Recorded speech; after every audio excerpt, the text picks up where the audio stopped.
there might be an outcut of an expletive-filled live reaction to this news for you later on. But Super League's leading try scorer Bevan French has agreed a deal to stay with Wigan Warriors until at least 2024. The Australian, who's 26, scored 31 tries this season. He also has a further 2-year option at the DW Stadium. I believe the words you said were blimey or something of that kind of nature. Just, it's beautiful news, isn't it? It's the sexiest thing that I've read all day. I can understand why you're very happy about that. You get to keep your favourite duo together. Well, exactly, yeah. I mean, it sounds like the club have kind of worked something out. That means his brother can come over for quite a bit of the year next year. So that will mean that one of his reasons for going home has been mitigated. Plus, I think Wigan just offered him more money than the Knights offered him. But, oh my God. 6 weeks ago, this was never happening. So I'm delighted that it has. Hopefully, obviously, the injury he picked up, he'll have plenty of time to recover before coming back fit and firing at the start of next season. It's amazing. It's amazing news. It's amazing news for Super League. I think people need to acknowledge that as well. You want these amazing star players that are exciting to watch in our competition, and this is one of them, and we're keeping him. Yeah, I mean, even the most negative person can't doubt how good French has been this year. No. He's been outstanding. Imagine how many tries he would have scored if he was ready to go at the start of the year, but obviously we understand why he wasn't, and yeah. Okay, that's the Super League stuff covered. Well, God, we've done a long time for just 2 matches, but there was plenty to talk about, wasn't there? Big matches to talk about. We will now move on to other results.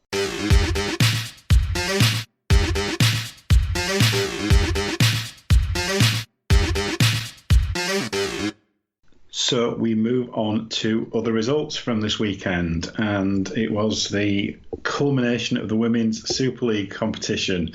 In the promotion final, perhaps unsurprisingly, it finished Warrington 34, Featherstone 6. I think that was 6 apiece early on. I think the main surprise is how low the score was for Warrington. They've been that dominant, haven't they? And yes, I think there will be a solid addition to Super League to the Group 1 of Super League next year. Yeah, definitely. Yeah, they've certainly proven that. And in the big match, in the grand final, it finished York 4, Leeds 12. No fan views, which is a bit disappointing, guys. Yeah. To be fair, I myself would normally... I've been to like the last 3 women's grand finals, but I missed this one. I had other plans had been made for me. That meant I didn't go to this one, unfortunately. However, I did watch it, and I did think it was a very engrossing game. I think it was a tense game. I don't know if you felt the same as I felt, but I thought there was a lot of tension in the game. But York, much like Wigan, didn't capitalise on the field position that they had. No, I have to say it felt very tense, as you say. I was disappointed with York's execution. I think there were far too many misplaced passes, and when they had field position and when they had opportunities, they couldn't take them. And it felt like the first chance that Leeds got in York's 10, they scored their first try. And I just think those kind of the hoodoo of kind of losing finals. When they were in West Yorkshire, has kind of transferred to North Yorkshire, unfortunately, for some of these players. And the coach. And the coach, of course, the coach. Of course, the coach. For whatever reason, they couldn't execute. The Leeds just looked more controlled with the ball.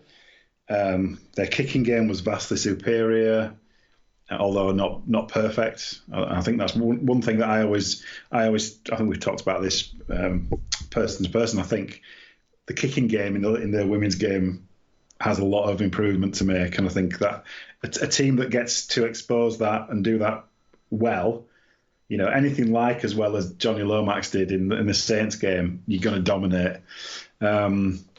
but yeah, in general, I think Leeds were the better team. They took their chances when they had them. I think Caitlin Beavers was the outstanding individual player for me and Yeah, fully deserved her tries. I'd throw Danielle Anderson in there as well. I thought she was brilliant again, just like she was in the semi-final. Yeah, I think from a defensive point of view, Butcher on the other side to Beavers was brilliant for Leeds, was just hitting everything that moved. She was very good. I'm trying to think from a York point of view. I think From a York point of view, I was massively disappointed with Gale and Hetherington in the halves. I thought they were both poor. Yes. And that just led to a huge over-reliance on Tara Stanley. Yeah, it felt like it was just chuck it to Tara and she might do something at times. And she's very good, but Leeds are expecting that, aren't they? So yeah, they're going to swamp her defensively. And I mean, Sinead Peach scored a fantastic try for York, but yes, but that's and she was good, and Dodds was good. Jazz Bell was decent off the bench, I thought. Yes, but yeah, just but she's overall, hit and miss. Like for every offload that works, there's one that doesn't. Yeah, and I think you do get that. I think just overall, I didn't even from early on. I didn't think anyone but Leeds was winning it. I just didn't have any confidence in York's ability to finish off possession and position. Unfortunately for them. I know Leeds were missing Georgia Roach, but it felt like the 2 or 3 forwards that York were missing had a bigger impact on them, because it meant that it didn't really feel like their forwards were ever dominant. Didn't certainly not consistently enough to make it so that there was space for Tara Stanley when the ball got to her. Yeah, it almost felt. I think part of that as well was the connectivity was bad because the halfbacks played poorly, but I don't think they were ever playing on the front foot that often. York, even though they had lots of good territory, I don't think they were on the front foot an awful lot in the game. Whereas I think whenever Leeds did attack, which was less than what York attacked, they seemed to be sharper, more aware of what they all needed to do, and a bit more on the front foot. Yeah, I mean they should have had another try in the first half, shouldn't they? If the player making the break had looked inside to Courtney Winfield Hill instead of looking outside, yeah, I think they'd have scored another one in the first half. But yeah, yeah, as I said, I just from very early on, the mistakes that York were making, despite the positioning, I just don't think it's going to be their day. And unfortunately, I think some of them thought that as well. Yeah, Leeds definitely deserved winners. The big surprise after the game was it sounds like it's going to be Courtney Winfield Hill's last game for the Leeds Rhinos. She said she would be taking a break from the game after winning the grand final, captaining the side to a grand final. So that's a real disappointment. I don't know if that means that she'll be not making herself not available for the World Cup as well for England. That would seem like a very strange thing after making herself available for the grand final. For the England team.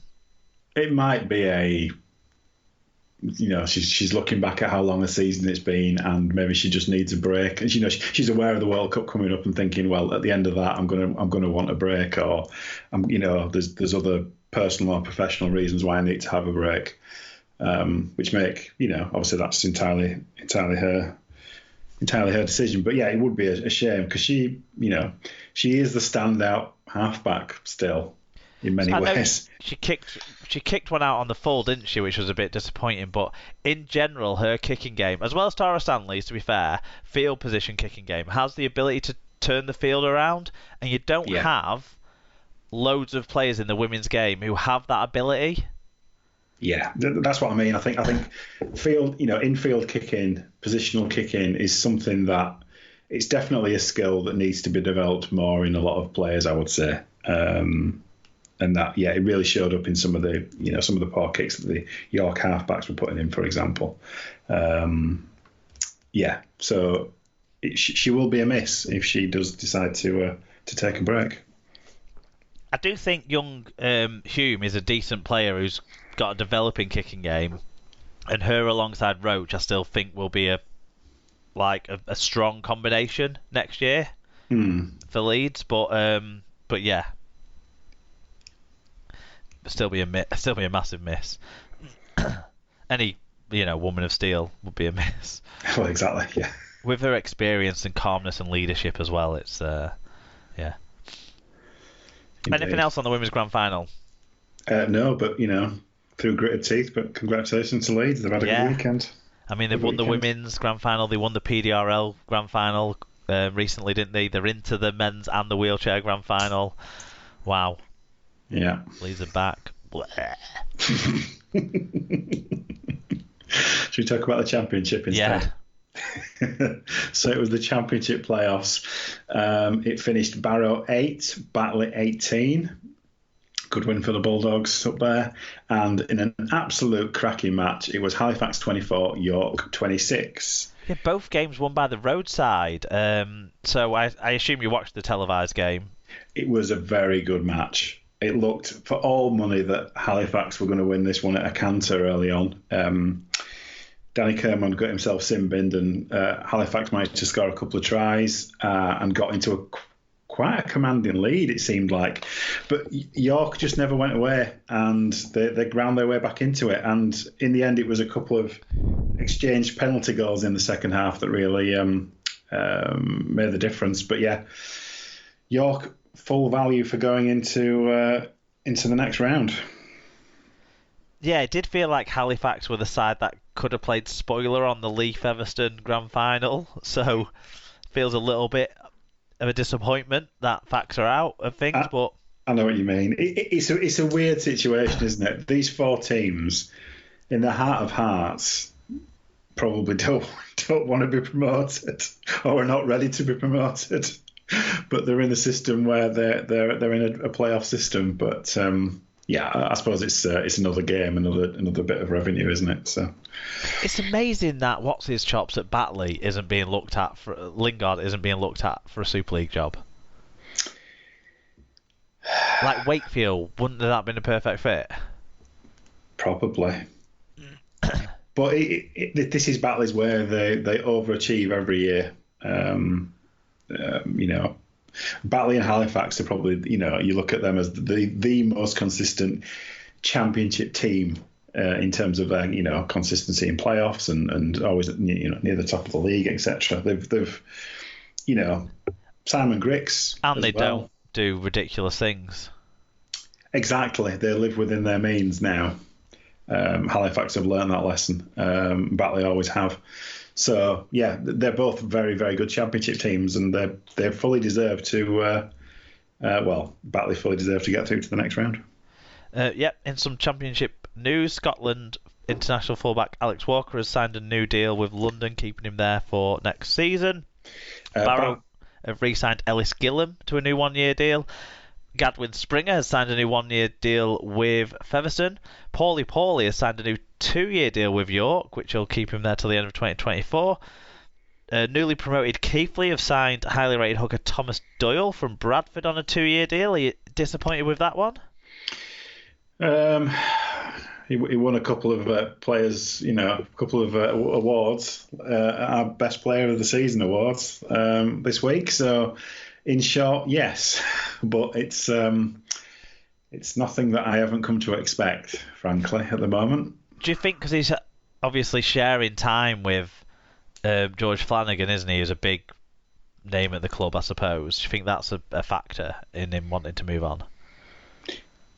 Maybe, but to me, Doyle's a better option than Flanagan ever will be. So I don't. Certainly not been banned as much. Well, exactly. I would rather have kept Doyle, to be frank with you. But I don't wish him any ill. But yeah, it's a shame, and I think we're in a